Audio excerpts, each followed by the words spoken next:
Cricket মাঠে দ্বৈরথের একটা ব্যাপার আছে, বিশেষ করে সেই সম্পর্কের বিবেচনায় 22 গজে একটা শত্রুতার ব্যাপার আছে। বিশেষ করে অস্ট্রেলিয়া ইংল্যান্ড যখন আসে, অ্যাশেজের যখন খেলা হয়, তখন দুই দেশ কেউ কাউকে দেখতে পারে না বলে আমরা জানি অন্তত। গ্যালারিতে আলাদা করে যারা সমর্থক তাদের তো ব্যাটেল আলাদা হয়, সেই জায়গায় তারাও যে বন্ধুর মতো আচরণ করতে পারে বা কখনো কখনো পরিস্থিতির কারণে বন্ধু হয়ে দাঁড়ায়, তার প্রমাণ হচ্ছে এই ওয়ার্ল্ড কাপ। কেননা অস্ট্রেলিয়া পারফরমেন্সের উপর ডিপেন্ড করছিল যে ইংল্যান্ড শেষ পর্যন্ত টপ 8-এ বা সুপার 8-এ যেতে পারবে কিনা, এবং সেটা সম্ভব হয়েছে। বিশেষ করে অস্ট্রেলিয়া এমন পারফর্ম করে যাচ্ছিল, কিন্তু মজার কথা হচ্ছে যে স্কটল্যান্ড যেভাবে খেলে যাচ্ছিল তাতে একটা সময় টেনশনে পড়ে গেছে। ইংল্যান্ড তার কাজটা করে গেছে, যদিও বৃষ্টির বাধা সেটাও একটা আলোচনার বিষয় হয়ে দাঁড়িয়েছে এই ওয়ার্ল্ড কাপের জন্য। বিশেষ করে যারা সাবেক চ্যাম্পিয়ন তাদের মতো দল, বাঘা বাঘা দলগুলো যখন বাদ পড়ে যায়, সেটা একটা আলোচনার অন্য কোনো চ্যাপ্টার।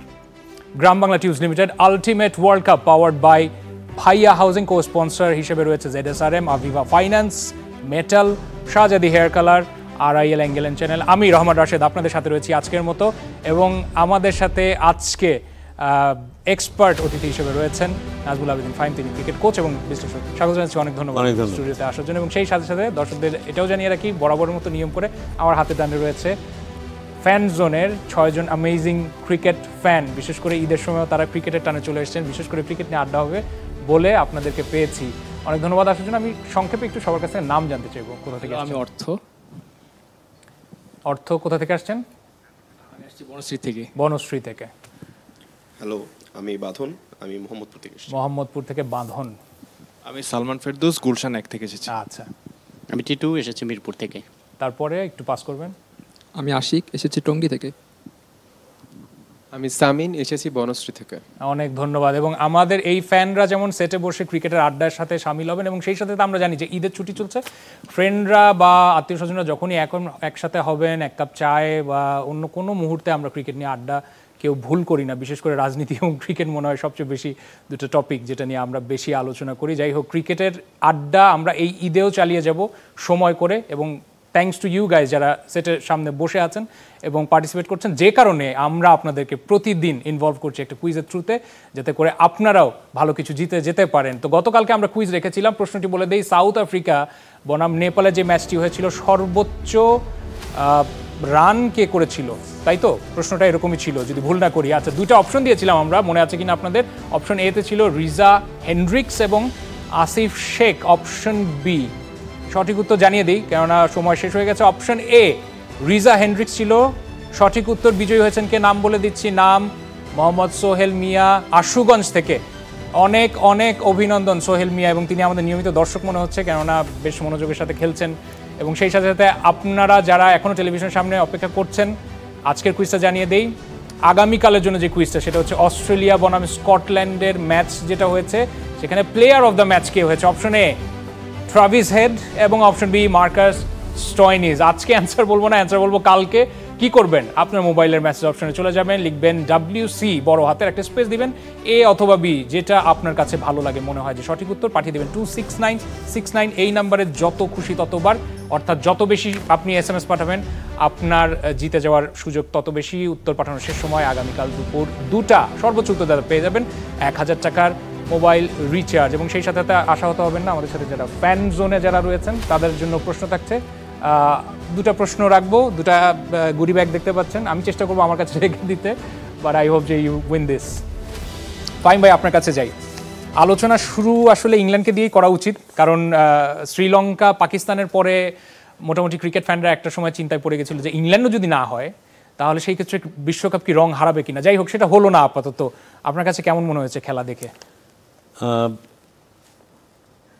ইংল্যান্ডের খেলা যেটা ছিল, ইংল্যান্ডে খেলো নামিবিয়ার সাথে, ওটাও খেলা হবে কি হবে না এটা নিয়ে একটা শঙ্কা ছিল কিন্তু, এবং খেলা যদি না হতো তাহলে ওইটাই হতো, কিন্তু ইংল্যান্ডকে এই বিশ্বকাপ থেকে চলে যেতে, এবং সেটা প্রায় 3 ঘন্টা ডিলে করে খেলা শুরু। হ্যাঁ, এবং এমন এক সময় মনে হয়েছিল যে খেলাটা বোধহয় আর হবে না। তারপর 10 ওভারে খেলা হয়েছে, মানে কৃতিত্ব দিতেই হবে গ্রাউন্ড স্টাফ বা যারা দায়িত্বে ছিলেন। বাট থ্যাঙ্কফুলি যে খেলাটা হয়েছে এবং ইংল্যান্ড ফাইনালি কোয়ালিফাই করেছে। যদিও অ্যাট দ্য সেম টাইম দুঃখ হয় স্কটল্যান্ডের জন্য, তারা পুরো এই বিশ্বকাপের এই পর্যায় পর্যন্ত চমৎকার ক্রিকেট খেলেছে কিন্তু হ্যাভ প্লেড আমার মনে হয় মোস্ট কনসিস্টেন্ট টিম এরা কনসিস্টেন্টলি কিন্তু বড় স্কোর করেছে প্রত্যেকটা ম্যাচে বড় স্কোর করেছে এবং ফাইট করেছে এবং সেটা কি এক্সপেক্টেড ছিল স্কটল্যান্ড এভাবে পারফর্ম করবে এই ওয়ার্ল্ড কাপে? Not really. হ্যাঁ, স্কটল্যান্ড নেদারল্যান্ড এরা ভালো ক্রিকেট খেলে, কিন্তু ওই পর্যন্তই। কিন্তু বড় দলগুলির সাথে ওদের দূরত্ব একটা আছে, বেশ ভালো একটা দূরত্ব আছে, কিন্তু এইবার সেই দূরত্বটা কিন্তু ঘুচে গেছে। গত 1-2 বছরে এদের যে ইমপ্রুভমেন্ট হয়েছে, এরা প্রচুর টি-20 ম্যাচ খেলেছে, কিন্তু প্রচুর টুর্নামেন্ট খেলেছে এবং প্রেশারে ক্রিকেট খেলেছে। এই কোয়ালিফিকেশনের জন্য কিন্তু ওদের অনেক প্রেশারে ক্রিকেট খেলতে হয়, কিন্তু সো ওই প্রেশার হ্যান্ডেল করার ব্যাপারটা কিন্তু ওরা জানে, এবং এই কারণে বড় দলের বিরুদ্ধে খেলতে গেলেও কিন্তু ওরা গুলিয়ে ফেলে না, ব্যাপারগুলো খেয়ে হারিয়ে ফেলে না। এটা বোধহয় একটা বড় পার্থক্য তৈরি হয়েছে এর আগের বিশ্বকাপগুলো থেকে। এটা একটা বড় বিশ্বকাপ। এমনকি নেপালের ক্ষেত্রে আমরা দেখলাম, নেপাল এমন নয় যে অনেক বিশ্বকাপ খেলেছে, তারাও কিন্তু চোখে চোখ রেখে খেলছে, which is very different. এই কনফিডেন্সটা কি এনজয় করছেন আপনি একেবারে? মানে অ্যাজ এ কোচ ডেফিনেটলি আমি খুব এনজয় করছি, বাট অ্যাজ এ বাংলাদেশি সমর্থক খুব বেশি এনজয় করছি না। কারণ যেটা দাঁড়াচ্ছে এরা কিন্তু বাংলাদেশের জন্য চ্যালেঞ্জ হয়ে দাঁড়াবে অদূর ভবিষ্যতে। নেদারল্যান্ড বলি, স্কটল্যান্ড বলি, এই রাস্তায় যখন উঠে আসবে, বাংলাদেশেও কিন্তু সেই তালে তালে উপরে উঠতে হবে। আমরা যদি সেই তালে তালে উপরে উঠতে না পারি, একসময় ওদের চাইতে পিছিয়ে যেতে পারি, কিন্তু আমরা সেই সম্ভাবনা দেখা দিচ্ছে। সো আমাদের জন্য একটা ওয়ার্নিং এটা, বাট হোপফুলি এই পর্যন্ত আমরা আমাদের সম্মান বজায় রাখতে পেরেছি বিশ্বকাপে। হ্যাঁ, ওরা ভালো খেলেছে, বাট আমরাও ভালো খেলেছি, আমরা আমাদের মতো করে। হয়তো হোপফুলি আমরা উঠে যাব পরবর্তী রাউন্ডে। তবে আমার মনে হয় যে এই ওয়ার্ল্ড কাপ বিশেষ করে টেস্ট প্লেইং নেশনগুলোর জন্য একটা বড় মেসেজ হয়ে থাকবে, তাই না? আপনি কি মনে করেন? অ্যাবসলিউটলি। শুধু দলগুলির জন্য না, আইসিসির জন্য। এই যে বৃষ্টিপাত হচ্ছে, খেলা হচ্ছে না, সে কারণে কিন্তু এক একটা দল সুযোগ, পাকিস্তানে যেমন বৃষ্টিটা না হলে হয়তো খেলার রিজার্ভে থাকতে গেলে সময়, যে পরিমাণ সময় লাগে, সেটা আবার পুরো ব্যাপারটাকে গোলমেলে করে ফেলে। কিন্তু একদিকে আমরা চাচ্ছি যে অনেকগুলো দল খেলুক, আবার আরেকদিকে যদি আমরা চাই রিজার্ভে থাকুক, তাহলে ব্যাপারটা খুব কমপ্লিকেটেড হয়ে যায়, অনেক কমপ্লিকেটেড, মানে অনেক সময় নষ্ট হয়ে যায়, চলে যায় এখান থেকে। সো এটার একটা সমাধান নিশ্চয়ই খুঁজে বের করতে হবে, যে কিভাবে আমরা দল আরও বাড়ানো যায়, অ্যাট দ্য সেম টাইম মূল খেলাটাকে একটা নির্দিষ্ট সময়ের মধ্যে শেষ করে ফেলা যায়। একটা ইকুয়েশন বের করতে হবে, নয়তো কিন্তু এটা খুব কমপ্লিকেটেড হয়ে যাবে। এইবার কিন্তু কিছু দল সাফার করলো, আরও সাফার করতে পারে। যেটা ইংল্যান্ডের খেলাটা যদি এইভাবে না হতো, ইংল্যান্ড যদি বের হয়ে যেত, পাকিস্তান বের হয়ে গেছে, ইংল্যান্ডে যদি বের হয়ে যেত, এটা খুব দুঃখজনক হতো। কিন্তু আর হোস্ট হিসেবে ইউএসএ কে কেমন ভাবে বিচার করবেন আপনি? খুব ভালো, খুব ভালো। ইউএসএ একটা দল যারা প্লেয়াররা যারা আছে, তারা কিন্তু সবাই কোয়ালিফাইড প্লেয়ার। এদের মধ্যে কিছু যারা ইন্টারন্যাশনাল ক্রিকেট খেলেছে, কিছু যারা ইন্টারন্যাশনাল ক্রিকেটের কাছাকাছি এসেছে, সবাই খুব কালচার্ড ক্রিকেটিং নেশনস থেকে আসা কিন্তু। এবং ইউএসএতে থাকার কারণে, ইউএসএ ইজ এ কান্ট্রি যেখানে স্পোর্টসটাকে দারুণভাবে দেখা হয়, কিন্তু ওই সুযোগ সুবিধাগুলো দারুণ, এবং ওদের খেলার পরিবেশ, ডোমেস্টিক যে ক্রিকেটটা হয় সেটা খুব ভালো কিন্তু। এবং ওরা টি-20 দিকে কিন্তু ওরা নজরটা, আমরা যেমন 50 ওভার্স খেলি, আমরা যেমন 4 ডেতে ভালো করার জন্য অস্থির হয়ে আছি, ওদের কিন্তু সেটা না। এইসব দেশ সবগুলি কিন্তু বেশিরভাগই এরা টি-20 খেলে, so the understand the game very well. আমরা যেমন বলি না আমরা 50 ওভারের ক্রিকেট ভালো খেলি, কারণ আমরা ওই 50 বছর ধরে কিন্তু ওই ক্রিকেটটা খেলছি, ওটা আমাদের মুখস্থ। এদের কিন্তু 20 ওভার্সে খেলাটা একেবারে মুখস্থ, সে কারণে এটা একটা স্ট্রেংথ ওদের জন্য। প্লাস ওদের যেসব প্লেয়ার আছে, তারা সবাই কোয়ালিফাইড প্লেয়ার, এবং এই কারণে, এবং ওরা বিশেষ করে বাংলাদেশের সাথে সিরিজটা জেতার কারণে কিন্তু ওটা that was big moral to them. ওটা একটা দারুণ ব্যাপার ছিল ওদের জন্য। সে ওই গ্রাফটা যে উপরে উঠেছে, ওটা নিচে নামেনি। এখন দেখার বিষয় হচ্ছে যে একটা হার্ডল তোরা পার হয়েছে, সুপার 8 আছে, এখন কেমন করে, সুপার 8 কেমন করে সেটা একটা বিষয়। ফ্যান জোনে একটু জানতে চাই, ইংল্যান্ডের সাপোর্টার এখানে কে আছেন? কেউ নাই, দিন খারাপ যাচ্ছে তাই সাপোর্টার নাই। যাই হোক, খেলা তো দেখছেন আশা করি। কালকে খেলায় মনে হয়েছে যে ইংল্যান্ড যেতে পারতো বা ডিজার্ভ করে কিনা, বা স্কটল্যান্ডের খেলা যেভাবে খেলে আসছে পুরো ওয়ার্ল্ড কাপ জুড়ে, বিশেষ করে নিশ্চয়ই প্রশংসা করবেনই আপনি। কে কি মনে করছেন? ইংল্যান্ড আসলে লাস্ট ওয়ার্ল্ড কাপের চ্যাম্পিয়ন, তারা মোস্ট ফেভারিট হিসেবে তারা টুর্নামেন্ট এসেছিল। তো কালকে মানে মনে হচ্ছিল যে বৃষ্টির কারণে ম্যাচটা পরিত্যক্ত হয়ে যাবে, একদম লাস্ট মোমেন্টে খেলাটা শুরু হয়েছে, এবং তাদের জন্য একটা সুযোগ ছিল আর কি, ওই তারা এটা ইউটিলাইজ করছে এবং তারা গো টু করছে লাস্ট 8-এ। আর স্কটল্যান্ডের ব্যাপারে বলবো, স্কটল্যান্ড মোরলেস তারা ভালোই খেলে। বেসিক্যালি ইংল্যান্ডের কাউন্টিতে তারা অবশ্যই পার্টিসিপেট করে প্লেয়ারগুলা, তো তারাও মোটামুটি টুর্নামেন্টে ভালো খেলছে, এবং তারা কিন্তু কালকে পর্যন্ত টুর্নামেন্টে ছিল, মানে লাস্ট 8-এ যাওয়ার ভালোভাবে ছিল। তো তাদের ব্যাড লাগছে, যেতে পারে নাই, বাট তারা থ্রুআউট ভালো খেলছে। আর ওভারঅল যে অ্যাসোসিয়েট নেশনগুলো আছে, তারা দেখিয়ে দিয়েছে যে তারা আসলে ডমিনেট করতে আসছে আর কি। এবং এই টুর্নামেন্টটা আসলে বলা যাইতে পারে যে ওয়ার্ল্ড কাপ অফ আপসেটস এক কথায়। আর বাকিরা কি মনে হচ্ছে আপসেট কিনা, ওয়ার্ল্ড কাপটা কি আসলে আপসেটিং নাকি যে দলগুলো চোখে চোখ রেখে বলছে, যেটা ফাহিম ভাই বলছিলেন, যেভাবে খেলেছে বিশেষ করে যে বডি ল্যাঙ্গুয়েজে অ্যাপ্রোচ করছে অ্যাসোসিয়েট কান্ট্রিগুলো বা নেশনগুলো, তাতে করে শুধু কি আপসেট বলা যাবে কিনা, কি মনে হয়? আমার মতে ফাহিম স্যারের সাথে আমি একমত যে ওনারা টি-20 বেস ক্রিকেট খেলে এখনকার নতুন যে নেশনগুলো ক্রিকেট খেলতে আসছে, আমরা যেমন 50 ওভার্সের ক্রিকেট খেলতে স্বাচ্ছন্দ্য বোধ করি, তারা টি-20টাকে বেস করেই আগাচ্ছে এবং এর মধ্যে অনেক ধরনের বিজনেস থাকে যে অল্প টাইমে সুন্দর মতো খেলাটা শেষ করা যায়। তো প্রত্যেকটা প্লেয়ারই হচ্ছে কাউন্টি বলেন এবং বড় বড় টি-20 লিগস যেগুলো আছে সেগুলো খেলে তারা প্রমাণ করছে। তার পাশাপাশি যখন ইন্টারন্যাশনালি ক্রিকেট খেলতে আসছে তারা খুব ভালো করছে। আমার কাছে শুধুমাত্র একটা জিনিসই একটু অন্যরকম লাগছে, যেটা চাইলেই আইসিসি বিভিন্ন প্রভিন্স যেগুলোতে বৃষ্টিপাত হয় ওই প্রভিন্সে খেলাগুলো না দিয়ে অন্য কোথাও দিলে হয়তো ওয়ার্ল্ড কাপটা আর একটু রং পেত আর কি।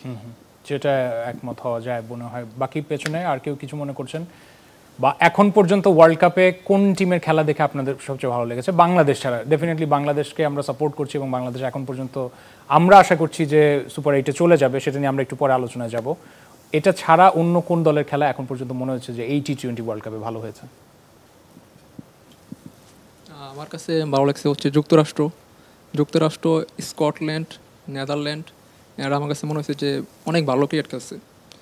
তো আমরা আসলে এতটা এক্সপেক্ট করি নাই যে এতটা ভালো তারা ক্রিকেট খেলতে পারবে। এই যে আজকে সকালে যে ম্যাচটা ছিল, স্কটল্যান্ড হচ্ছে অস্ট্রেলিয়ার মতো ভালো বোলিংয়ের বিপক্ষে 180 স্কোর করছে। সো এটা আমার কাছে এবং শুরু করেছেন, খেয়াল করেছেন কিনা যে প্রতি ওভারে 10 করে প্রায় রান এগোচ্ছিল, তাতে করে একটা সময় মনে হচ্ছিল যে 200 পার হয়ে যাবে একটা সময়। হ্যাঁ, মানে খুবই অস্বাভাবিক ক্রিকেট খেলছে বলা যায়। কারণ অস্ট্রেলিয়ার মতো বোলিং লাইনের বিপক্ষে যদি হচ্ছে এত মানে ওয়ার্ল্ড কাপের মতো বড় স্টেজ এত রান করা কিন্তু খুবই বিশাল একটা ব্যাপার। হ্যাঁ, সো আমার কাছে মনে হয় এই যে নতুন টিমগুলা যারা হচ্ছে একটু আমরা বলি যে আন্ডারডগ টিম, এরা কিন্তু এই ওয়ার্ল্ড কাপে খুব ভালো ক্রিকেট খেলছে। এটা হচ্ছে আইসিসির আমার মনে হয় প্রাপ্য যে এত বড় একটা টুর্নামেন্ট আয়োজন করছে। আমার মনে হয় এরকম 20 দল বা একটু বেশি টিম নিয়ে যদি হচ্ছে ওয়ার্ল্ড কাপ আয়োজন করা হয়, তাহলে আরও মনে হয় ক্রিকেটটা ছড়ায় পড়বে বিশ্বের মধ্যে, এবং এটা আমাদের জন্য ভালো হবে। যারা হচ্ছে ক্রিকেট লাভার তাদের জন্য হচ্ছে অবশ্যই ভালো। আচ্ছা, সুপার 8-এর এখন পর্যন্ত যে লাইন আপ দাঁড়িয়েছে, মানে একটা শুধুমাত্র গ্রুপ ডি যেটা গ্রুপ অফ ডেথ বলা হচ্ছিল শুরু থেকে, সেটা এখন পর্যন্ত বাকি আছে। সুপার 8-এ যারা আছে, বিশেষ করে শ্রীলঙ্কা আর পাকিস্তানকে মিস করবেন কে? যাদের বিদায় প্রায় নিশ্চিত বলা যাচ্ছে, মিস করবেন? একটু মাইক্রোফোনটা দিবেন। এই বিশ্বকাপে আমার কাছে সবচেয়ে আনএক্সপেক্টেড টিম মনে হয়েছে যুক্তরাষ্ট্রকে, এবং আমি অপ্রত্যাশিত, মানে তারা যেটা করার কথা ছিল না তার চেয়েও ভালো খেলছে আর কি, এটা মনে হয়েছে। আর আমি খুব হতাশ হয়েছি যে বিশ্বকাপ থেকে ফার্স্ট রাউন্ড থেকেই পাকিস্তানের বিদায়টা। কিন্তু পাকিস্তানের তো প্রতিবার দেখা যায় যে একটা খুব একটা চ্যালেঞ্জ জানিয়ে আসবে এরকম একটা টিম বলা হয়, সেটাই এখন সেই প্রত্যাশা অনুযায়ী কখনো পারফর্ম করতে পারছে না আসলে। হ্যাঁ, বিগত ওয়ার্ল্ড কাপগুলোতে যা করেছে, ধরে নেন যে কোনো না কোনোভাবে তারা হচ্ছে ফার্স্ট রাউন্ড সেকেন্ড রাউন্ড পার করে এবং সেমিফাইনাল পর্যন্ত, ফাইনালও খেলে তারা। কিন্তু এই বিশ্বকাপে পাকিস্তান যেভাবে খেললো তাতে আমি পুরাই হতাশ। আচ্ছা, একটু সময় নিয়ে নিই। ফাহিম ভাই, কি একই জিনিস মনে করবেন যে পাকিস্তান কি সামহাও আসলে কি ওভাররেটেড বলা যাবে? বিকজ ওদের পেস বোলিং অ্যাটাক নিয়ে অনেক কথা হচ্ছে, ওদের টিমের যে সাইড ওটা নিয়ে প্রতিবারই কথা হয়, কিন্তু ওই এক্সপেকটেশন অনুযায়ী সামহাও ওরা পারফর্ম করতে পারছে না। বিশেষ করে বাবর আজম বলি, অন্য ব্যাটসম্যান বলি, বলা হয় যে প্রেশার সিচুয়েশনে তারা পারফর্ম করতে পারে না। তো এই ওয়ার্ল্ড কাপে কি অন্যতম হতাশার নাম পাকিস্তান হয়ে থাকবে is because of their poor performance? না, তা তো কিছুটা বটেই, কারণ পাকিস্তানের যে ধরনের ফ্যান ফলোয়িং আছে এবং তারা এতটা আগ্রহী, সেটা প্রেশার আছে কিন্তু পাকিস্তানের উপর। আমরা বুঝি বাংলাদেশের উপরে কীরকম প্রেশার আমরা বুঝি। পাকিস্তানের বোধহয় একটা সমস্যা কিন্তু রয়ে গেছে, যেটা বোধহয় ওদের ওপেনিংয়ে যে খুব নাম করা যে দুজন খেলোয়াড় আছে তারা কতটা টি-20 সুলভ ক্রিকেটার। কারণ এখনকার ক্রিকেটের যে ট্রেন্ড যেটা, এই স্কটল্যান্ডের খেলা তো আমরা দেখছিলাম যে অস্ট্রেলিয়ার মতো দলের বিরুদ্ধে ওদের টপ যে 4 জন রান করেছে, মূল রান করেছে, তাদের স্ট্রাইক রেট হচ্ছে 152, 176, 135 অ্যান্ড 163। স্কটল্যান্ডের ব্যাটসম্যান যারা অস্ট্রেলিয়ার বিরুদ্ধে খেলেছে। This is the trend today. আমাদের ট্রেন্ড কিন্তু এখনই, কিন্তু পাকিস্তানের খেলাটা কিন্তু অন্যরকম, এবং সিচুয়েশন ওয়াইজ এমন ম্যাচ যেখানে ওকে পারফর্ম করতেই হবে, জিততেই হবে, সেরকম প্রেশারে, আন্ডার প্রেশার। সো পাকিস্তানে ওই জায়গাটায় দারুণ একটা ঘাটতি আছে, কিন্তু পাকিস্তানের হিটিং প্লেয়ার আছে কিন্তু ওরা পরে আসে, টপে ওই জিনিসটা নেই পাকিস্তানের, ওটা খুব মিসিং। এটা খুব সাফার করিয়েছে কিন্তু পাকিস্তানকে। পাকিস্তানের যে ধারণাটা যে পাকিস্তানের পেস অ্যাটাকটা দারুণ, হ্যাঁ পেস একটা দারুণ, কিন্তু সেটা কি টি-20 জন্য প্রযোজ্য কি না সেটাও একটা ব্যাপার। টি-20 বোলিং আর সে ওয়ানডে বোলিং বা টেস্ট বোলিং একই না কিন্তু এদের কিন্তু এই একই গ্রুপ অফ বোলার্স কিন্তু আমরা কিন্তু ওয়ানডেতেও দেখি এবং টেস্ট ক্রিকেটেও দেখি কিন্তু এর মধ্যে পার্থক্য আছে কিন্তু ডিফারেন্ট ফরম্যাটে সেটা কতটা ওরা ইয়ে করছে এবং এরকম একটা টুর্নামেন্টে যখন প্রেশার আসে প্রেশার আসবেই কোনো না কোনোভাবে প্রেশার আসবেই কিন্তু এখানে কিন্তু প্রত্যেকটা দল প্রেশারে ছিল প্রবাবলি ইন্ডিয়া একটু কম প্রেশারে ছিল কারণ প্রথম ম্যাচটি জিতেছে দ্বিতীয় ম্যাচটা জিতেছে ইজি সেলিং হয়েছে বাট অন্যরা সবাই কম বেশি প্রেশারে ছিল কিন্তু বড় বড় দলগুলো কিন্তু সেই প্রেশারটা হ্যান্ডেল করাটা কিন্তু সবচেয়ে বড় চ্যালেঞ্জ হয়ে দাঁড়ায় কিন্তু বিশ্বকাপের খেলায় কিন্তু এই ধরনের খেলায় যখন বাইল্যাটারাল খেলা হয় তখন দ্যাটস এন্টায়ারলি ডিফারেন্ট কিন্তু এই ওয়ার্ল্ড কাপ বা এই ধরনের ইভেন্টসগুলিতে বা এই ধরনের ইভেন্টসগুলিতে যখন কোয়ালিফিকেশনের ব্যাপার আসে এই প্রেশারগুলো হ্যান্ডেল করা মাচ ডিফিকাল্ট ঠিক আছে আমি এই পর্যায়ে একটু সেটে যারা ফ্যান রয়েছেন তাদের জন্য প্রশ্ন রাখতে চাই শুরুতে বলেছিলাম যে আমি দুটো কোয়েশ্চেন করব সঠিক অ্যান্সার দিতে পারলে আপনাদের জন্য গুডি ব্যাগ রয়েছে চ্যানেল 24 এর পক্ষ থেকে আমার প্রথম প্রশ্ন খুব সহজ আশা করছি যেহেতু খেলা ফলো করছেন পারবেন মনে হয় যে এই আসরে এখন পর্যন্ত কোনো ব্যক্তিগত অপরাজিত সর্বোচ্চ কি আচ্ছা কংগ্রাচুলেশন আমাকে কোয়েশ্চেন শেষ করতে দেয়নি বোঝা যাচ্ছে যে কত ডাই হার্ট ফ্যান ক্রিকেটের কংগ্রাচুলেশনস এবং জার্সি পরে আসছে বোঝা যাচ্ছে যে ওয়েল প্রিপেয়ার্ড যাক আমরা এর পরের কোয়েশ্চেন যাব তবে তার আগে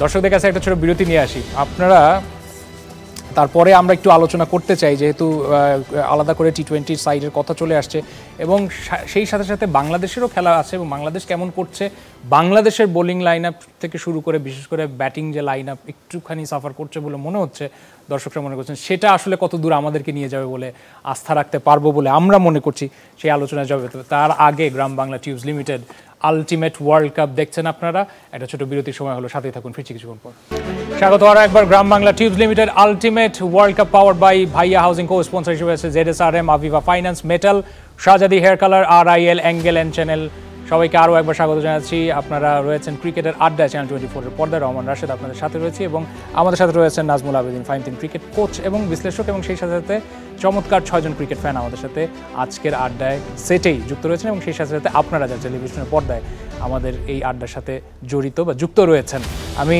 ফাইম ভাই আপনার কাছে যেতে চাই বাংলাদেশ নেপাল এবং শ্রীলঙ্কা নেদারল্যান্ডসের খেলা রয়েছে ওখানে গ্রুপ ডি কে বলা হচ্ছিল যে গ্রুপ অফ ডেথ একদম শুরু থেকে যেটা কিনা এখন পর্যন্ত সেটা প্রমাণ করে রেখেছে সুপার 8-এর আমরা একটা লাইন আপ নিয়ে কথা বলতে যাব তবে তার আগে একটু বলতে চাই যে গ্রুপ ডি এর যে ম্যাচটা সেটাতে বলা হচ্ছে যে বাংলাদেশ চলে যাবে কিন্তু নেদারল্যান্ডসও একেবারে ছেড়ে কথা বলার মানুষ না বা দেশ না এই খেলা নিয়ে এখন পর্যন্ত কি মনে হচ্ছে বিশেষ করে নেপাল আলাদা করে বলতেই হয় যে কিনা বলা যায় যে খুব ভালো পারফর্ম করেছে এবং সেই সাথে বলেছে যে তাদের উদ্দেশ্যই হচ্ছে one of the test playing নেশনসকে তারা মাঠে হারাবে না অবশ্যই নেদারল্যান্ড এখন কিভাবে ভাবছে নেদারল্যান্ড ভাবছে নেপাল যে ব্র্যান্ডের ক্রিকেট খেলছে এতে সম্ভব ওদের পক্ষে বাংলাদেশকে হারিয়ে দেওয়া এটা একটা হিসেব ওদের এবং ওরা চেষ্টা করবে নেপালের খেলাটা আমাদের কন্ট্রোলে না কিন্তু আমাদের খেলাটা আমাদের কন্ট্রোলে আমরা যদি শ্রীলঙ্কাকে একটা বড় মার্জিনে হারাতে পারি নেট রান রেটের যেই গ্যাপটা আছে সেটা মেটানো সম্ভব আমি নিশ্চিত যে নেদারল্যান্ড ঠিক এইভাবে ভাবছে ওদের মধ্যে কোনো নেতিবাচক চিন্তা একেবারেই আসবে না কিন্তু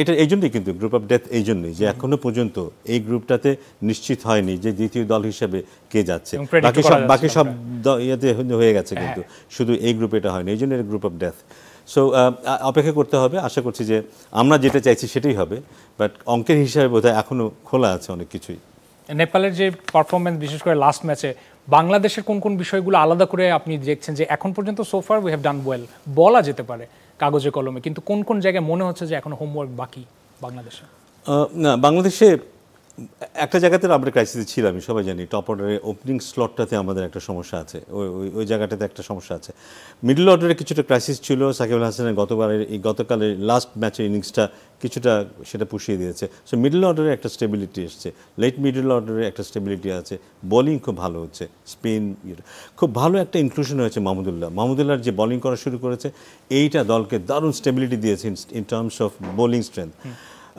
ওপেনিংটায় যদি আমরা একটু টপ অর্ডারে যারা আছে 2-3 জন তারা যদি একটু কনসিস্টেন্টলি রান করতে পারে একটা ভালো শুরু করে দিতে পারে কারণ আমরা দেখছি এখানে কিন্তু অনেক রানের খেলা হচ্ছে না কিন্তু 160-170 ফাইট করার মতো স্কোর সেটা যদি করতে হয় যেন 200 রান করতে হতো তাহলে বলতে একটা চ্যালেঞ্জিং হয়ে যাচ্ছে কিন্তু এই রান করার মতো শুরুটা এনে দেওয়ার যোগ্যতা কিন্তু আমাদের যারা আছে ওপেনে খেলছে তাদের আছে আশা করব ওদের মধ্যে থেকে কেউ যদি ভালো করতে পারে একটা কমপ্লিট দল হিসেবে কিন্তু আমরা যদি উঠতে পারি, একটা কমপ্লিট দল হিসেবে উঠতে পারবো আমরা। আমরা এখন পর্যন্ত যে ম্যাচগুলো দেখেছি, বিশেষ করে লাস্ট 2টা ম্যাচে দেখেছি যে বাংলাদেশ সব বরাবরের মতোই বাউন্সি উইকেটে বা বাউন্সে আমি যখন লেগ মানে পুল শট বা হুক শট খেলতে যাই সেটা বাংলাদেশের দুর্বলতা রয়েছে, এবং বিশেষ করে টপ অর্ডার ব্যাটসম্যানরা উইকেট বিলিয়ে দিয়ে চলে এসছে। এই জায়গাটায় কি মনে হয় যে টেকনিক্যালি সৌম্য সরকার বা লিটন কুমার দাস এদের একটু হলেও টেকনিক্যালি সাউন্ড বেশি, সেই হিসেবে সৌম্য সরকার কি ফিরে আসা উচিত বা যেতে পারে বলে আপনি দেখেন সামনের ম্যাচগুলোতে? সম্ভাবনা খুব কম। এটা এই কারণে যে এক তো হচ্ছে জুনিয়র তামিম অলরেডি মোটামুটি ওই বোধহয় কিছুটা ভালো খেলছে, কিছুটা ম্যাচিউর, কিছুটা ভালো খেলছে, হয়তো কিছুটা রান আসছে। এর বাইরে লিটন কুমার দাস ও কিপিংয়ের জন্য হলেও হয়তো দলে থাকবে, plus he is a very good batsman, আমরা জানি যদি রান করতে পারছে না।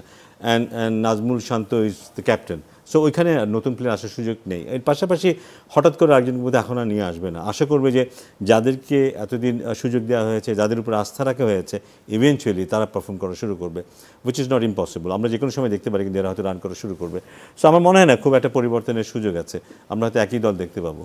ভাই ক্রিকেটারদের ব্যাট প্যাচ থাকে, আমরা দেখেছি যে hard hitter batsman Virender Sehwag 1 বছরের উপরে অফ ফর্মে ছিল, বিরাট কোহলি কীভাবে কামব্যাক করেছে সেটা সবাই জানে। তো খুব স্বাভাবিকভাবে যারা এফোর্টলেস ব্যাটিং করে, বিশেষ করে আমাদের দেশে টপ অর্ডার ব্যাটসম্যান, দীর্ঘদিন ধরে এই কথা হয়ে আসছে যে তারা ব্যাট প্যাচে আছে, সময়টা খারাপ যাচ্ছে। লিটন কুমার যাই শট খেলছে দেখা যাচ্ছে সবচেয়ে ভালো ক্যাচ তার বলে বা তার ব্যাট থেকে আসা ক্যাচগুলোই নিচ্ছে। আপনি কোচ হিসেবে থাকলে, একজন কোচ হিসেবে কিভাবে দেখেন যে এই খেলোয়াড়দেরকে কিভাবে এই ব্যাট প্যাচটা কাটিয়ে আসা উচিত বলে মনে হয়, যে এই সময় ওরা এখন সেন্টারে গিয়ে যা করছে কি করা উচিত বলে মনে করেন? ব্যাট প্যাচ মানে কি ডিস্ট্রাকশনস। একটা ব্যাট প্যাচ থেকে, ব্যাট প্যাচে থাকা একজন ব্যাটসম্যান কথা যদি আমি ধরি, সে যখন ব্যাটিং করতে যায় তার চিন্তার মধ্যে অনেক কিছু থাকে।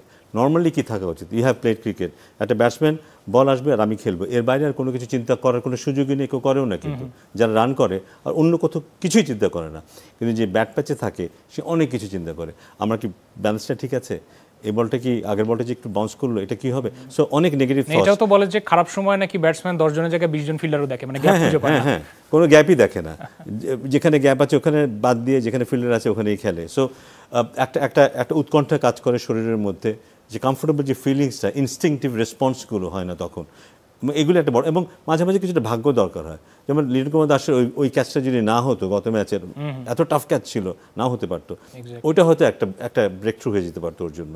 ওর হয়তো যে ভেতরে যে চাপা একটা ব্যাপার আছে ওর মধ্যে, এই মধ্যে চলছে নিজেকে নিয়ে, সেটা হয়তো কেটে যেত, তারপরে হয়তো একটা বড় দীর্ঘ নিঃশ্বাস ফেলতো, তারপর হয়তো কমফোর্টেবলি খেলা শুরু করতো। সো মাঝে মাঝে কিছুটা ভাগ্যেরও দরকার হয় আসলে। কিন্তু একটা জিনিস খেয়াল করবেন কিনা, যে আইপিএলে যেখানে আমরা 200-250 হরহামেশা হতে দেখেছি, সেখান থেকে সাডেনলি 100-120 চেস করাটা খুব ডিফিকাল্ট হয়ে গেল এই ওয়ার্ল্ড কাপে এসে। সেখানে আমরা দেখেছি যে অনেক হার্ড হিটার ব্যাটসম্যান তারা সময় নিয়ে উইকেটে থিতু হয়ে আস্তে আস্তে করে ম্যাচগুলো বের করার চেষ্টা করছে। সেই হিসেব করলে আমাদের লিটন, সৌম্য, শান্ত, ওরা কি উইকেটে যে একটু তাড়াহুড়া করে ফেলছে না, বা এটা কি ওভার কনফিডেন্স বলবেন? না, ওভার কনফিডেন্স না, এটা হলো আন্ডার কনফিডেন্স। যখন নিজের উপর আস্থার অভাব থাকবে তখনই না, একটা প্ল্যান তো থাকবে, মাঠে আসার আগে একটা প্ল্যান থাকবে, কিন্তু যখন মাঠে আসবে, মাঠে এসে ব্যাটটা নিয়ে দাঁড়াবে এবং 2-4টা বল ডট হবে, মনে হবে আমি বোধহয় ঠিক পাশে করতে পারছি না, প্ল্যান সব কিন্তু চলে যায় মাথা থেকে। তখন দের সো মাচ প্রেশার, এবং রাশ অফ ব্লাড বলি বা ডিউ টু সিচুয়েশনাল প্রেশার, এমন একটা কিছু আমি করে ফেলবো, পরে আমার মনে হবে যে এটা কেন করতে গেলাম আমি। সো আননোয়িংলি অনেক সময় অনেক কিছু করে ফেলে। আমরা বিরাট কোহলি কিন্তু দেখছি এখন চাপের মধ্যে পড়ে গেছে, কিন্তু বিরাট কোহলির মধ্যে প্লেয়াররা কিন্তু পরপর 3টা ম্যাচে রান করেনি, আইপিএলে যেভাবে পারফর্ম করে। হ্যাঁ, সো একটা চাপের মধ্যে পড়ে যাবে কিন্তু। সো ওই জিনিসটা হয় কিন্তু, যে স্বাভাবিক ইনস্টিংটিভ রেসপন্স ব্যাটসম্যানের কাজই হচ্ছে ওটা, সেটা যখন নষ্ট হয়ে যায়, ওটা থেকে একবার বের হয়ে গেলে আবার ফিরে আসাটা খুব কঠিন। কিন্তু যে আমি কোনো কিছুই ভাবছি না, ব্যাট বল আসছে, আমি আরামসে আমার ফিজিক্যাল যে মুভমেন্ট করাদের সেটা করছি, আমার বল চোখ দেখছে, আমি খেলছি, এর বেশি চিন্তা করার কোনো সুযোগ নেই। ব্যাট প্যাচ মানে দুনিয়ার ডিস্ট্রাকশন, মানে না এক্সট্রা ব্যাগেজ একটা নিয়ে মাঠে আসা। হ্যাঁ, you are coming with an extra baggage. আমাদের ফ্যানরা কি মনে করছে, কার ব্যাটিং সবচেয়ে ভালো লাগছে এখন পর্যন্ত এই ওয়ার্ল্ড কাপে, বা যে কারো আপনার মনে হয় যে এই ব্যাটসম্যানকে দেখে বাংলাদেশ বা আমি ব্যাটসম্যান হলে তার কাছ থেকে অনুপ্রেরণা নিতাম বা ইন্সপিরেশন নিতাম? কার ফ্যান? অবশ্যই হেড অস্ট্রেলিয়ান। ও আচ্ছা, আর এরপরে? আমার কাছে মনে হচ্ছে মার্ক স্টোয়নিস এখন খুব ভালো খেলছে। স্টোয়নিস না, এখন পর্যন্ত দেখে মনে হচ্ছে যে সে সবচেয়ে ভালো করছে। সোফার তো ওদের ব্যাটিং খুব ভালো লেগেছে, কারণ 2 ম্যাচে যেভাবে স্কোর করেছে, বাংলাদেশের যেভাবে রানের পর্যায়ে নিয়ে গেছে, তো ওদের খুবই ভালো ব্যাটিং করেছে সোফার। মনে হচ্ছে। তৌহিদ হৃদয়, যদি আপনাদেরকে কথার কথা, যেহেতু আপনারা ক্রিকেট ফ্যান এবং ক্রিকেট খেলেছেন কোনো না কোনো পর্যায়ে গিয়ে, সেটা শখের বসে হোক বা স্কুল কলেজ লেভেলে বা ইউনিভার্সিটি লেভেলে, বাংলাদেশে এই মুহূর্তে যে প্রবলেম সেটাকে যদি প্রেসক্রাইব করতে বলা হতো তাহলে কি বলতেন? কিভাবে তাদেরকে রানে ফেরাতেন? সেটা সৌম্য হোক, শান্ত হোক, সেটা লিটন হোক, কার কি টোটকা থাকতো? কেন মনে হচ্ছে যে তারা পারফর্ম করতে পারছে না, বা কেন মনে হচ্ছে যে তারা ভালো, ডেফিনেটলি তো ভালো খেলে, সেটা আমরা বরাবরই দেখে এসেছি, এর আগে ওয়ার্ল্ড কাপের মতো ইভেন্টও দেখেছি যে কত ভালো ব্যাটিং করে তারা। আমার কাছে মনে হয়, আচ্ছা একজন করে বলি দেখুন। জি বলেন।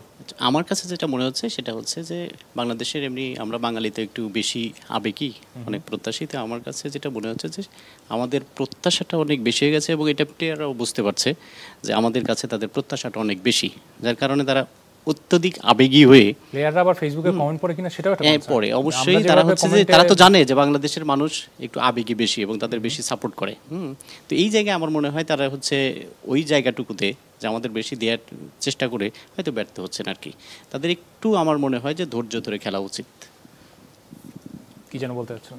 আমার কাছে মনে হচ্ছে আপনি যেটা বললেন প্লেয়াররা ফেসবুকের কমেন্ট পড়ে কিনা, এই ছোট দেশে অনেক কিছুই আছে যেগুলো তারা না চাইলেও অপ্রত্যাশিতভাবে তাদের কাছে চলে যায় এবং তারা এগুলোতে অনেক বেশি প্রভাবিত হয়। আমার কাছে মনে হয় এখন এই বিশ্বকাপে কেমন আছে দল বা কেমন সিচুয়েশন ম্যানেজমেন্টের সেটা আমরা জানি না, তবে এই জিনিসটা আগে ছিল এবং অনেক সময় এমনও হয়েছে যে বিভিন্ন প্লেয়ারকে বলতে শুনেছি যে ফেসবুক থেকে দূরে থাকি বা বিভিন্ন মানুষের কমেন্ট পড়ি না।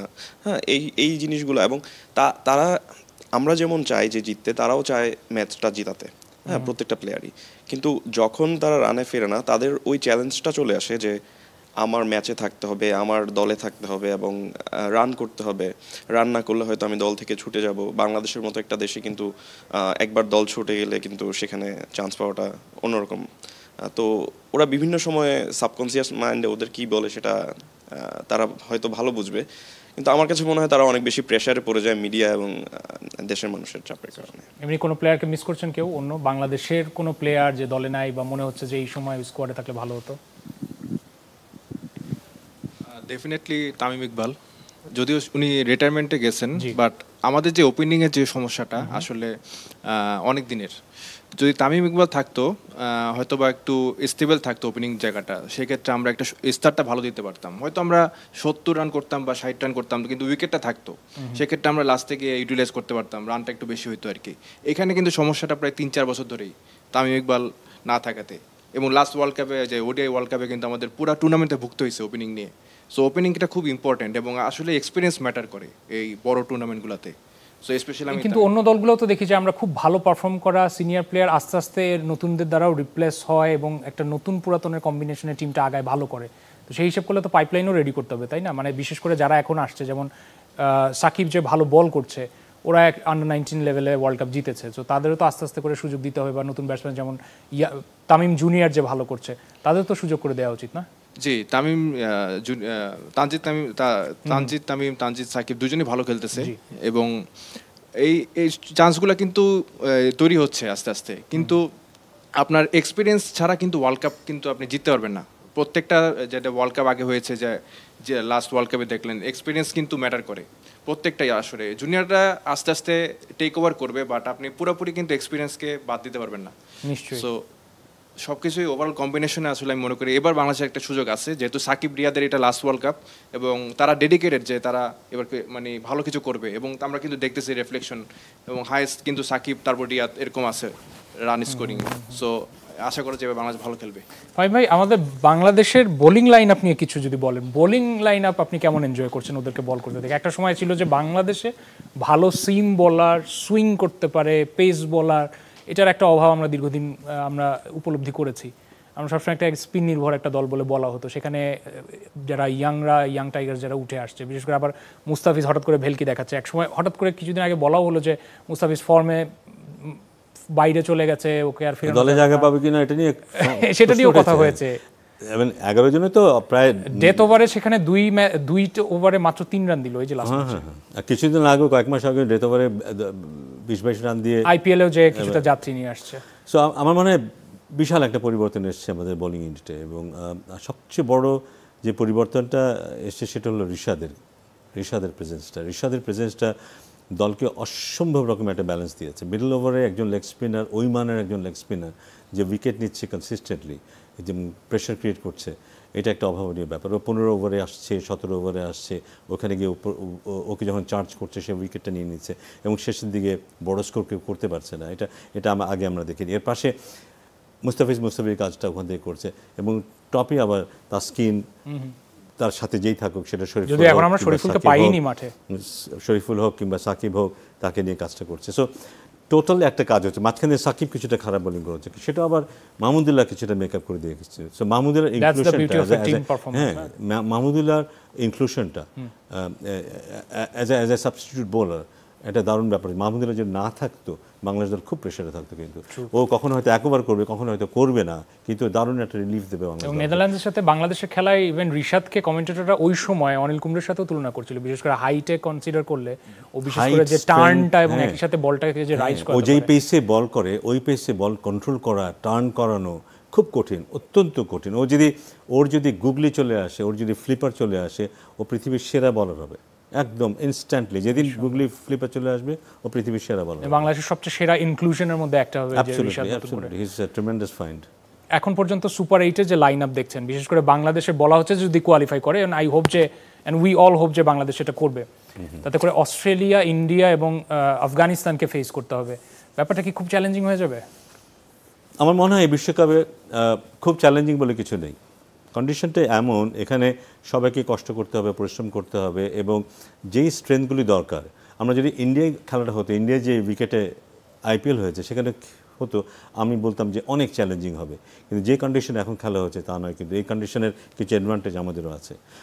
বোলিংটা আমাদের যেহেতু একেবারে স্যুট করে এই কন্ডিশনের সাথে, স্পিন, পেস সব কিছু মিলিয়ে, এবং ব্যাটিংও কিন্তু আমাদের সেই স্ট্রেংথ আছে যে আমরা 160, 165, 170 রান করতে পারবো, কিন্তু প্রোভাইডেড আমাদের টপ অর্ডারে ওপেনাররা যদি, লিটন বা শান্ত যারা যদি উপরে খেলে, তারা যদি তাদের সার্ভিসটা দিতে পারে, ইন দ্যাট কেস আমরাও কিন্তু একটা ফর্মিডেবল সাইড হব। কিন্তু আমাদের এখানে যেই আপওয়ার্ড একটা গ্রাফ যাচ্ছে এখন, আমরা অনেক দিন ধরে খুব বাজে ক্রিকেট খেলেছি, গত 3 মাস, 4 মাস বা 6 মাস, সেখান থেকে আমরা বের হয়ে আসছি এবং টিমের সবাই খেলাটা এনজয় করছে। এখন কিন্তু টিমটা তৈরি হচ্ছে এবং এই যখন টিমটা তৈরি হয়ে যাবে, আমার মনে হয় যে সবাই আরও বেটার পারফর্ম করবে, যারা পারফর্ম করছে না তারাও পারফর্ম করবে। রিশাদের মতো প্লেয়াররা যখন দলে জায়গা করে নিয়েছে, বিশেষ করে এটা যদি অফ টপিক, আমরা টি20 ওয়ার্ল্ড কাপ নিয়ে কথা বলছি, টেস্টে কি আমাদের কিছুটা চাহিদা পূরণ হবে এই মাপের প্লেয়াররা যখন ঢুকবে? মানে এটা জাস্ট হাইপোথেটিক্যাল, আমাদের যাদের দর্শকদের জানার ইচ্ছে যে টেস্টেও তো একটা অনেক দিনের ধরে আমাদের একটা আবেগ এবং দুঃখ থেকে গেছে যে এত বছর হয়ে গেছে আমাদের। Rishad is a kind of বলার, যে কোনো ফরম্যাটে খেলতে পারে, ও যে কোনো ফরম্যাটে খেলতে পারবে, কারণ ও একদম ফ্ল্যাট উইকেটে বল ঘোরাতে পারে। সাধারণত যেটা হয় যে স্পিনারকে ওয়েট করতে হয় টেস্ট ক্রিকেটে, প্রথমে খুব ফ্ল্যাট উইকেট থাকে, আস্তে আস্তে স্পিনিং অপশনটা আসবে দ্বিতীয় দিন, তৃতীয় দিন। রিশাদ প্রথম দিনে বল ঘোরাতে পারবে আমার ধারণা, ও এতটা বল ঘোরায়। So he can still be an asset, test বলি, ওয়ানডে বলি, সব ফরম্যাটে। আমরা শুরুতে যখন ওয়ার্ল্ড কাপ শুরু করি তখন সবার কাছ থেকে, বিশেষ করে এক্সপার্ট গেস্ট যারা, তাদের কাছে একটা ছোট প্রেডিকশন নিয়ে রেখেছিলাম যে পরে মিলিয়ে নিব। আমি একটু জানতে চাই যে এখন সুপার 8 ধরে আপনি কাদেরকে সেমিফাইনালে দেখছেন? খুব মুশকিল বলাটা, তারপরেও হয়তো বড় দলগুলির নামই বলতে হবে, কারণ এক্সপিরিয়েন্সের কথা যদি বলি, প্রেশার হ্যান্ডেল করার কথা যদি বলি, এগুলো কিন্তু ম্যাটার করে। বড় দলগুলো আছে, ইন্ডিয়া আছে, এখানে অস্ট্রেলিয়া আছে, এখানে ইংল্যান্ড আছে। নিউজিল্যান্ডের কথা সবাই চোখ বন্ধ করে বলেছিল, কিন্তু কত আনফরচুনেট হলো এবার না? সাউথ আফ্রিকার কথা এখন আর সেভাবে বলা যাচ্ছে না। সাউথ আফ্রিকা, আফগানিস্তানকে একইভাবে ধরতে হবে। এবং বাংলাদেশকে আমি এখন আর বাইরে রাখতে চাই না, বাংলাদেশকেও কিন্তু আমি এখন বাইরে রাখতে চাই না। বাংলাদেশে এমন দুজন খেলোয়াড় এখন আছে যারা চাইবে কিছু একটা করে যেতে। মাহমুদুল্লাহ এবং সাকিবের কথা বলছে, এবং আস্তে আস্তে ওরা কিন্তু ঢুকে যাচ্ছে খেলার ভেতরে। আমার ধারণা যে সাকিব একটু সময় নিয়েছে, কিন্তু ওরা কিন্তু খেলার ভেতরে ঢুকে যাচ্ছে। ওরা চাইবে এই ওয়ার্ল্ড কাপটাকে মেমোরেবল করে নিতে, এবং ওদের কারণেই এই এখনকার যে পারফরমেন্সটা, আমার মনে হয় এটা আমরা আরও অনেক ইমপ্রুভমেন্ট দেখতে পাবো ব্যাটিং বোলিং দুটোতেই। Finger crossed. বাংলাদেশকে সেমিফাইনালে কে কে দেখেন, একটু হাত তুলেন দেখি। আচ্ছা, আর বাকি 3 দল কে হতে পারে? এই ফাঁকে আমি একটু কুইজের প্রশ্ন রেডি করি। বলেন, আপনি বলেন, আমি শুনছি। সবাই বলতে চাচ্ছে, আর কেউ বলতে চাচ্ছে? অস্ট্রেলিয়া, ইংল্যান্ড, ইন্ডিয়া, আর চতুর্থ দল কোনটা হবে? আমার মনে হয় আফগানিস্তান হতে পারে। আফগানিস্তান। আচ্ছা, বাংলাদেশ, ইন্ডিয়া এই গ্রুপ থেকে, আর ওইখান থেকে হচ্ছে সাউথ আফ্রিকা, ওয়েস্ট ইন্ডিজ। এখান থেকে বাংলাদেশ, ইন্ডিয়া যাবে, তার মানে অস্ট্রেলিয়ার সুযোগ দেখছেন না, আফগানিস্তানও বাদ পড়বে বলে মনে করছেন? জি। কারণ হচ্ছে আফগানিস্তানকে আমরা T20 ওয়ার্ল্ড কাপে যতগুলো খেলছি আমরা সবগুলোতে হারাইছি। আর অস্ট্রেলিয়ার সাথে যদি খেলা হয় যে এই পিচটাতে হবে এন্টিগার পিচে, যেখানে গতকাল খেলা হলো, সেখানে একটা বাংলাদেশের ভালো সুযোগ আছে এবং লো স্কোরিং ম্যাচ হবে। আপনি পার্টিকুলার দিতে বাংলাদেশ ভালো খেলে জিতে যাবে আমি মনে করি। স্পিনিং অ্যাটাকটা খুব বেস্ট, হাতে ভালো ডাটা আছে, বুঝে যাচ্ছে। হ্যাঁ তাই হচ্ছে, অ্যানালিস্ট হিসেবে ভালো কাজ করবেন। জি, আমার কাছে মনে হচ্ছে Bangladesh, India, Australia and south Africa. আচ্ছা, এবার প্রশ্ন শেষ করব, তারপরে হাত তুলবেন। শেষ প্রশ্ন আপনাদের জন্য, এই আসরে এখন পর্যন্ত কোন বোলার সর্বোচ্চ উইকেট নিয়েছেন? পেছনে হাত দিয়েছেন। কংগ্রাচুলেশনস। মাইক্রোফোনে বলতে হবে, সরি, আমি দর্শকদের জানিয়ে রাখি, সেটে আমি শুনেছি, আমি মাইক্রোফোনে আপনাদের সুবিধার্থে একটু শুনি। ফজলুল হক ফারুকী, আফগানিস্তান। অনেক ধন্যবাদ, কংগ্রাচুলেশনস, এবং আপনি সঠিক উত্তর দিয়েছেন। আপনার জন্য চ্যানেল 24 এর পক্ষ থেকে একটা গুডি ব্যাগ আছে। এবং ফজল হক ফারুকী এখন পর্যন্ত এই ওয়ার্ল্ড কাপে সেরা বোলার, এবং আমরা মনে করছি যে বাংলাদেশের পেসাররা যারা তারাও সামনে থেকে নেতৃত্ব দিবে এবং ভালো করবে। আমরা আজকে আর কতটুকু সময় পাবো জানি না, কিন্তু মজার কথা হচ্ছে যে এই যে সামনের যে দুটো খেলা রয়েছে এটার উপর ডিপেন্ড করবে যে গ্রুপ ডি থেকে কারা সুপার 8-এ যাবে, এবং হোপফুলি বাংলাদেশ নেপালকে হারিয়ে সুপার 8 নিশ্চিত করবে। এবং পরবর্তীতে সুপার 8-এ কী হবে সেটা একমাত্র আমার মনে হয় যে ফ্যানরা মনে করছেন যে Bangladesh probably one of the best 4 teams হতে পারে যারা কিনা সেমিফাইনাল খেলবে, এবং আমরাও সেটা চাই। ফাহিম ভাইও অ্যাটলিস্ট তাই একটা সুযোগ নেবেন মনে হয়। ফাহিম ভাই, বাংলাদেশের জন্য আর ছোট কোনো মেসেজ দিবেন কিনা এক লাইনে? একটা প্রথম মেসেজ হচ্ছে যে নেপালের সাথে যে খেলাটা, নেপাল খুব ভালো খেলেছে সাউথ আফ্রিকার সাথে, যেমন সত্যি কথা সাউথ আফ্রিকা খুব খারাপ খেলেছে, এটা কিন্তু সত্যি কথা। নেপালের যেই বোলারের কারণে সাউথ আফ্রিকা পিছিয়ে গেল, 4টা উইকেট যে পেল, সে অতিমাত্রায় ইররেগুলার বোলার। গত এই ম্যাচের আগের 3টা ম্যাচে 1 ওভার বল করেনি। সো যে গত 3টা ম্যাচে বিশ্বকাপের 2টো ম্যাচ সহ 1 ওভার বল করেনি, সে এত বড় থ্রেট হতে পারে না। সো আমি ভাবছি যে আজকে বাংলাদেশের ওইসব নিয়ে চিন্তা করার কোনো কারণ নেই। Bangladesh can have an easy. এবং আমার মনে হয় যে একটা ভালো ওয়ার্ল্ড কাপের সাথে একটা ভালো ঈদ সবাই উদযাপন করবে, এবং সেই শুভকামনা জানিয়ে আজকের মতো Gram Bangla tubes limited ultimate world cup powered by ভাইয়া হাউজিং শেষ করতে চাই। এবং এই আয়োজনে কো স্পন্সর হিসেবে রয়েছে ZSRM, Aviva finance, metal, Shahzadi hair colour, RIL, angle and channel. এতক্ষণ সাথে থাকার জন্য সবাইকে ধন্যবাদ। কালকে ঠিক একই সময় হাজির হবো। ভালো থাকবেন সবাই। ক্রিকেট নিয়ে অনেক কথা হবে চ্যানেল 24 এর পর্দায়।